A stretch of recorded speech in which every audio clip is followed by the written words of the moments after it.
I hate New Year's Eve. Every year on this night, the anomaly comes back. It first appeared in the sewers of my hometown 5 years ago. The only hints we had of its existence were two dismembered teenagers and one young girl who had been traumatized into permanent silence. At the time, disturbing as the event was, it was hard for the police to justify spending resources on kids that had been deemed undesirables. The questions focused on what the three had been doing in the sewers on New Year's Eve, not on who or what had killed the two boys, and the terrified mute girl couldn't answer them in either case. We didn't have much to do in my town other than drink, so our debates at the bar went in circles before fading over the next few months. We were collectively just about to forget about the whole thing when the next New Year's Eve rolled around. The night's celebrations were rowdy, sure, but slightly overshadowed. More than a few people had theorized there might be a serial killer who had chosen that night annually for his ritual. We all kept a nervous eye on the shadowed distances outside the reach of street lamps and porch lights. Just after midnight, screams echoed out from a backlot behind the old hardware store. A tremendous burst of drunk, angry, and protective men surged from the main street bars, myself among them. We'd amped up all night to potentially mass mob a serial killer, but none of us were prepared for what we saw. For limbs, a torso, and a head lay scattered around the lot, but not in even pieces. Some tremendous force had sliced them to bits. Worse, the same mute girl from the year before sat huddled behind a dumpster, crying and covered in a sopping wave of blood. Harold, our oldest homeless man, had been murdered, and that girl had become the primary suspect. The police took her and brutally interrogated her. Our town was simultaneously silent and full of whispered gossip the entire time. Nobody knew whether to feel bad for her or whether to demand she be treated more fairly. If she had killed those people that way, she was totally insane, so I fought down my usual urge toward fairness and stood by while they continued hurting her. We all did. Apparently, after 4 days, she finally cracked and told them what she had seen both New Year's Eves. We could only guess at this, though, because the chief of police left the station with a haggard look of suspicion and fear and without a word.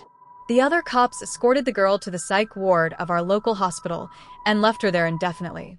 They looked for a hypothesized serial killer for a few months, but neither scene held any forensic evidence. They were forced to give up. Not that it mattered. The next New Year's Eve, they were all killed just after midnight. A veritable cyclone of gore and grated chunks exploded across Main Street. I was sitting in Roddy's pub with the other guys when the windows suddenly went dark red with blood like rain. The thump scared the living daylights out of us, and we ran to the door when we realized all the windows were opaque. I can't describe the scene outside. Suffice it to say, the sewer drains nearly overflowed. Our entire police force, several doctors, and numerous patients from the psych ward were later pieced together out of the morass. Sitting dead center was the same girl, knees curled up, arms over her head, as foot-deep blood swirled past her. Yet again, she had been the only survivor. Only this time, we knew we were not dealing with a serial killer. Something far worse was happening. The girl, of course, had more or less lost her mind. She was also still drugged up from the ward and told us everything in a stunned haze. I truly wish she hadn't. The nature of the anomaly was such that we could not speak to the media or ask for help from outside sources. We simply wouldn't be believed, and there'd be more questions than answers, getting us all in deeper trouble. Though the mess was horrendous, we cleaned up the street as best we could and gave them all good Christian burials. Those hours of picking up body parts with my numb garbage bag-gloved hands in the cold light of New Year's Day rank among the second worst of my life. The first worst hours came next New Year's Eve. We were all in it now, a town secret among the men. The anomaly was going to come back, and we had to be ready. Part of me hoped it wouldn't return, but the rest of me knew, with a sick feeling, that it would. It had been growing bolder each year, starting underground, and then slowly moving into places that were increasingly public. If we didn't stop it, Lord knew where it would go next. Last New Year's Eve, we sat waiting in our houses. There was no drinking, as we would have to be sharp. There was no gathering because it would find us. There were no last-minute goodbyes or phone calls. We didn't intend to die. It came between one blink and the next, just before midnight, and just as the poor girl had said. She was my first sight. This would be her fourth time through nightmare. She didn't scream. She didn't move. She seemed completely resigned to her fate.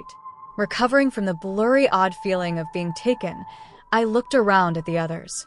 There were the 43 men we'd expected, the girl, and several wives and children. My heart sank as I saw them. Someone had screwed up. Beyond our scattered group, strange ivory tiles radiated out to meet smooth alabaster walls that arced around us in an unbroken circle. The ceiling, just reachable by a jump, held the same tiled pattern. I took this in quickly, then focused on the anomaly at our center. It was as she'd said, 6 thin black circles rotated on an axis to form the framework of a sphere shape. Each circle seemed to be made of impossibly thin material, like a fine wire honed into razor blade sharpness in every dimension. An ivory sphere hovered inside it. Blink. There was very little delay for getting our bearings. The ivory sphere lit blue while people were still cussing and looking at each other. The girl screamed to make them pay attention, and we looked down at our feet. A large number of the semicircular tiles on the floor had turned blue. I touched one, and it rose about a foot up and turned green. Getting the idea, everyone else started running around and hitting the blue tiles, raising them up and turning them green while the sphere began humming louder. As it reached a crescendo, we realized that all the tiles had been activated, but we weren't sure if that was what we were supposed to do. Apparently, it wasn't, because the sphere reached a high note, went silent, and altered one of its surrounding black circles. The circle rotated until it was flat in the air, and then began expanding rapidly. People screamed, but we all ducked in time. We'd all seen what this thing had done to everyone else, and we weren't about to get caught off guard. The worst injury was the removal of a small tuft of hair from old Benson's mop. We crouched, relieved, until the lights on the floor changed, and the humming began rising again. All these factors, and certain details of the room I can't relate to you, told us the terrible truth. It was a puzzle, exactly as the girl had told us, a child's puzzle, built by someone or something so exotically different from us that we found it murderous rather than simple. There were no instructions, the same way we don't put instructions on, say, a plastic tower with several brightly colored concentric rings of different sizes. The child was simply expected to try different permutations and have fun with no danger involved, but our ring tower toy would seem very different to, say, a creature lethally allergic to plastic. It might ask, why would anyone make this? What monsters would create such a torture device? And we asked those questions, too, as we failed to figure out the addition of red to the tiles. The second black circle around the sphere split into numerous vertical lines that began spiraling out through the room. Mercifully, these were slow, and only a single hand was lost among the crowd. One of the wives screamed in pain, but her husband was there to bandage her stump, stem the bleeding, and grab her loose hand for possible reattachment, assuming we got out of this in time. The ceiling tiles were separate objects from the tiles below them. As the sphere began humming again, we all realized that at the same time. Jumping up, we hit red tiles, which turned blue and lowered. Below, we hit green raised tiles, which rose further and turned back to blue. The new color, yellow, only turned white when struck. The men threw out numerous theories. Did it have something to do with primary colors? Were we supposed to make patterns? The 2 black waves had halted at the extremities of the circular room. Should we try to take advantage of the new small gaps in the sphere's defense and destroy it directly? Whatever we were doing wasn't working. The girl warned us that the deadly black energy lines could come back from the outer walls, so we all managed to duck as the first ring shot inwards and rejoin the sphere's outer shell. We all thought we're actually getting somewhere. We all thought we could figure it out. Maybe we could have given enough time, but when we looked around for the 4th change, we saw nothing new. Mary Baker stepped on a white tile, and it rose and turned blue. The game hadn't been designed for us. There was only one chilling conclusion, something that not even the thrice surviving girl had known. The puzzle involved colors we couldn't see. It hadn't been built for our eyes. Collective hysterical screaming drowned out everything else. Our plans and strategies suddenly seemed stupid and ill-fated. We literally had no way to win. Every single person in that strange, otherworldly trap was going to die. Except there was one other catch, a sort of failsafe. I suspected it was the way the girl had survived 3 times already, and I was certain she'd kept it to herself on purpose. It was why I'd brought a knife and a gun, both hidden in my clothes. None of us intended to die, but I intended to die the least. The game let out in the middle of deep backcountry woods. Initially, I thought this meant the anomaly was simply moving on a straight line to nowhere. Later, I would realize that it was actually halfway to the state capital. There was no gore explosion this time. The black lines of energy hadn't torn apart nearly as many victims as before. All the blood and organs and intestines were still in the dead, held mostly together by their empty vessels. As the only survivor, exhausted and covered in blood myself, I walked straight home and took a shower. My first thought was not to tell anyone. I could never explain the disappearance of all those people, and certainly not a clearing in the woods filled with dozens of bodies. You see, though the anomaly was built as some sort of puzzle for a child from a species unlike anything we can imagine, it was designed to be a multiplayer competition. The game automatically ends when only one participant is left. I kept this burden, this nightmare, trauma, and guilt to myself for an entire year. Tonight I speak. Maybe I've lost my mind. I didn't think I could live with this and keep the secret to myself, just as the girl thought she could. She only cracked once the first time and told Harold, the homeless man. The police beat it out of her and sent her to an asylum. The cops, the doctors, and the other patients paid the price. We men heard it from her, and some of us told our wives and children, consigning them to death. That's another complication of being from a totally different culture than the anomaly. Just talking about it acts as an invitation to the yearly game, and we just don't know how to turn that invitation off. It might be as simple as a spoken phrase or a mental rejection in a particular manner unknown to us, or it might be something that requires organs or perceptions we don't have. In any case, this year, tonight, I speak because I have no idea what might happen if I'm the only player. I tell myself that we can figure out the puzzle if we have enough people, enough smart people, enough different people, that maybe someone has an inspiration or maybe someone has eyes that can detect the unseen colors. But to tell the truth, I want as many people as possible because I'm just scared. Scared and sorry. Happy New Year's. See you at midnight. Baby New Year must be fed, she said simply. I shook my head, clearly not understanding her.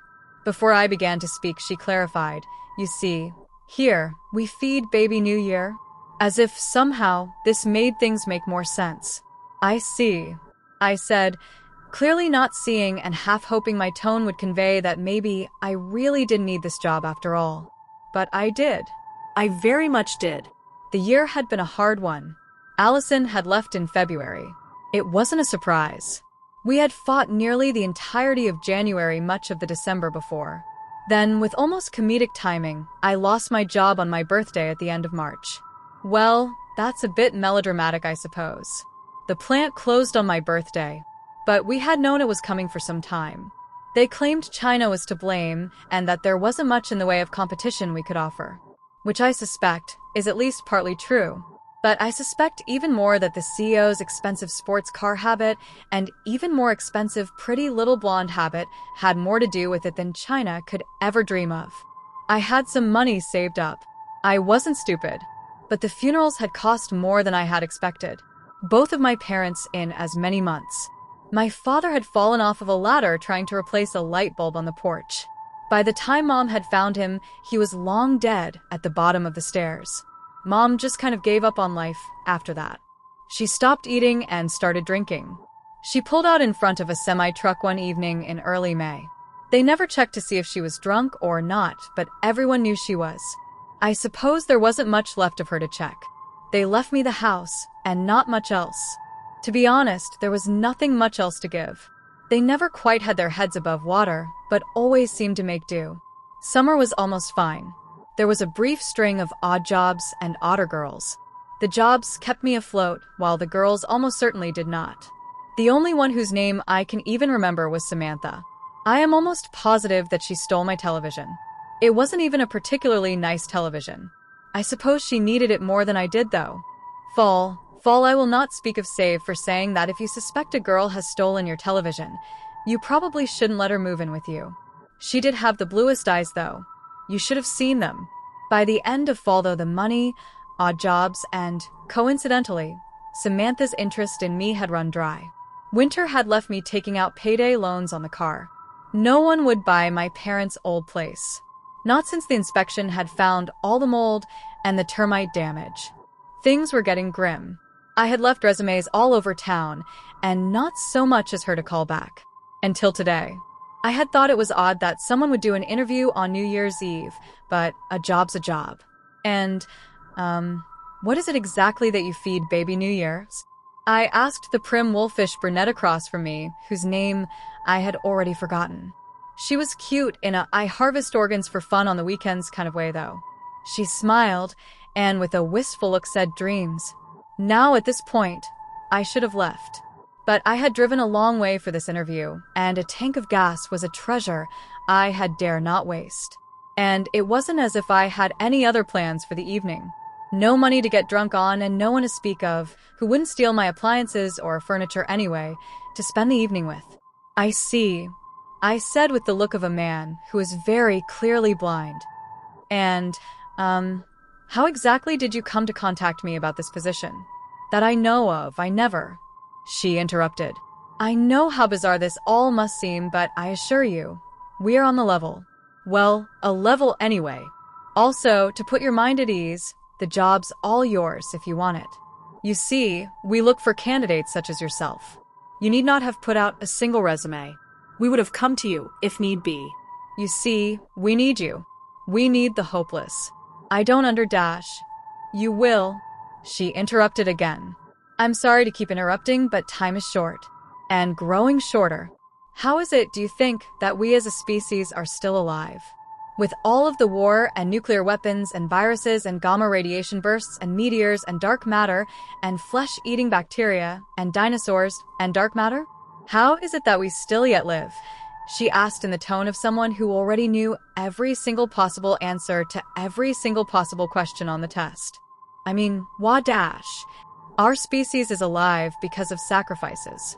Because of the dreams and hopes given up on for the greater good of humanity. Sometimes we get lucky and sometimes things work out, but mostly it's dreams.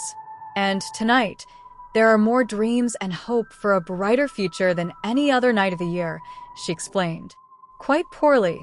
In my opinion, I waited patiently, not wishing to be interrupted yet again. Tonight, we harvest those dreams. And we feed them to baby New Year. It will be easier if I show you. Come. She stood and signaled me to follow.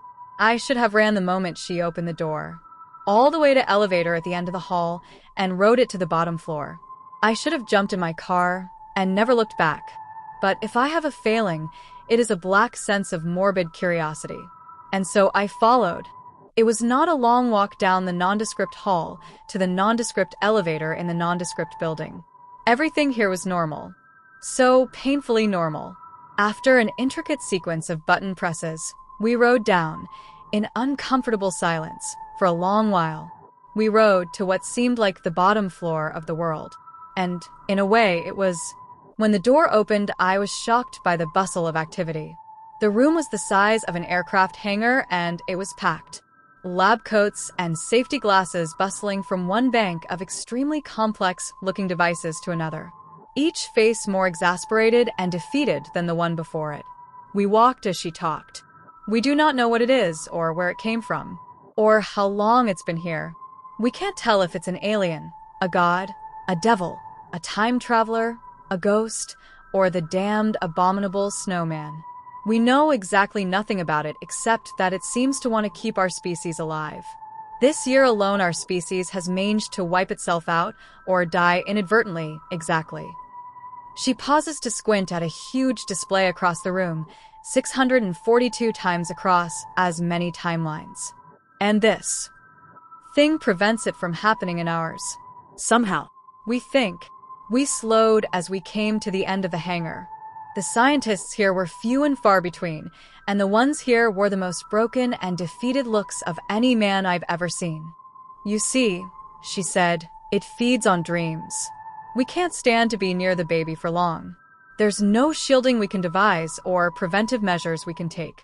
It just takes them and eats them, and saves us all. We put it in there because, well, honestly, it's hard to look at. Too many moving parts. It's too unsettling for most of our technicians to leave out in the open.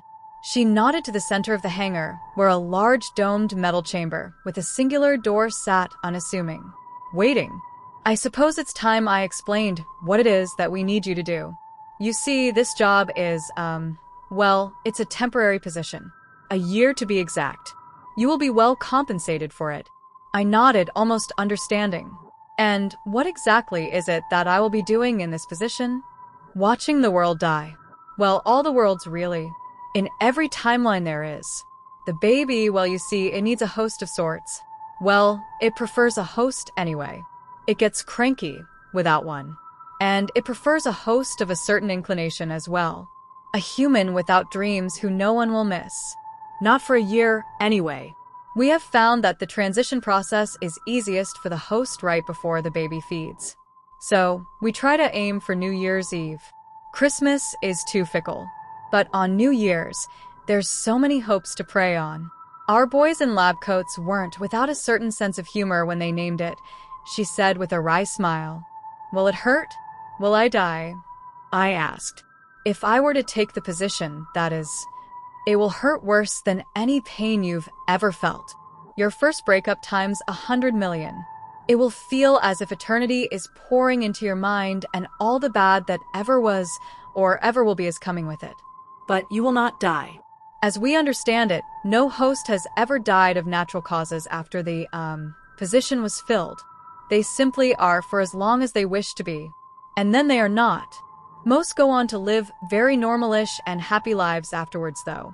Some, simply choose not be immediately, though. Those were usually the bad years. The position is not without its risks, you see. I see, I said, finally seeing for the first time that day. And if I decide to take the position, I imagine I start immediately? I asked. Yes. Right after the paperwork is signed, she said. And the man I'll be replacing, will I get to speak to him at all? I asked. Woman, and no. It usually takes a few days for the hosts to, remember how to, human again, she said sheepishly, for the wolf of a woman she was anyway. And if I refuse? I asked, knowing without a doubt that I wouldn't. Then you refuse, she said flatly. But we both know that won't be the case. No one ever has. We've come to believe that the host picks the baby as much as the baby picks the host. But that's mostly a guess by the boys in lab coats. We know very little about the selection process aside from the baby being very picky. There was a long pregnant pause now, as I pretended to ponder my options. She surveyed me almost pityingly. It would seem even Mephistopheles has a soul at the end of the day. So, I said finally, I suppose there's some paperwork I need to sign. Right this way, she said with uncharacteristic kindness. Right this way. I didn't have much planned on New Year's Eve. My friend Aaron was having a family party, so he invited me and 2 other friends to join in. Me, Aaron, Nat, and Anthony are chilling in his basement. At around 9:30, Aaron gets a text from a number he doesn't recognize. It says, "Yo, I'm outside." So he goes outside to check and finds that no one's there. He comes down and asks if we have that number in our phones, and none of us do. A little while after, Nat gets a text from the same number. It says, "Yo, I'm outside." She replies, "Where are you?" And then she gets a text back saying, "Turn around." We were all in the basement together, and clearly no one was behind her. So we figured that someone was trying to prank us. At around 10:45, I get the text, "Yo, I'm outside." Same number. So now I'm really curious, and I want to figure out who this person is. I text back, "All right, I'm coming out." I promptly get a text back saying, "I'm already inside." Fast forward to around 12:10. We're upstairs with everyone else watching the NBC New Year's show. I decide to text this person, "Happy New Year." Love you XOXO. I did this just to get some sort of reaction, hoping they'd reveal themselves. But I get no reply until around 1, and I'm sitting on my friend's couch playing games on my phone. It said, "I'm waiting by your car." I didn't think too much of it. I just text back, "What's my license plate number?" It took a few minutes to get a reply which said, "You drive a Honda, right?" Big deal. Lots of people drive Hondas. Around 1:30, I'm putting on my shoes to leave, and I get another text. "I'm ready to leave now, are you?" Now I can't lie, that was a timely text, so I got a little rattled. But I put on my shoes and went out the door. I had to drop off Anthony and Nat. So we walked to my car, and before going in I checked the back seats and the surrounding area. Nothing in sight. We get in the car. Here's where things get creepy. Now, I could have made a 3-point turn and drive out the way I came in, but I was too lazy to reverse. I drove straight thinking that I knew the area well enough to make the proper turns to get out. I ended up making a right turn prematurely, and I quickly realized I made the wrong turn. My phone vibrated in my jacket pocket, and I got a text. "You're going the wrong way." I was shook. I stopped on the side of the road. I wasn't lost or anything. I'm in the suburbs after all. I just made the wrong turn. I stayed put until a couple of cars passed me. I turned to the back seat and asked if Nat or Anthony were playing around, and they said they have no idea what's going on. So I try to put that behind me and continue driving. We come to a stop sign where we have to make a turn onto the main road. Anthony's house is on the left. I decide to turn right. As I'm driving, Anthony says, "What the hell are you doing?" I tell him, "I just want to see what happens." I drive about 1 kilometer up and turn into an empty parking lot in a plaza. I do a big circle and then come out the way I came in. I'm a little relieved at this point. So I pull out and head towards Anthony's house. And then my pocket vibrated again. Stop with the detours. I'm still here. I was shook. I turned off my phone and left it at that. I didn't drive all the way home. I asked if I could chill at Anthony's for a bit, but I ended up sleeping over. What creeped me out was the timeliness of all the texts. But what sealed the deal was the punctuation and grammar. I know that sounds silly, but friends don't really text like that. Edit. Just adding that my other friends who were out and about on NYE didn't get any messages. So whoever this person is knew that me, Nat, Anthony, and Aaron were all together. Edit 2. I got the S3 when it came out, and I didn't want to carry that number over.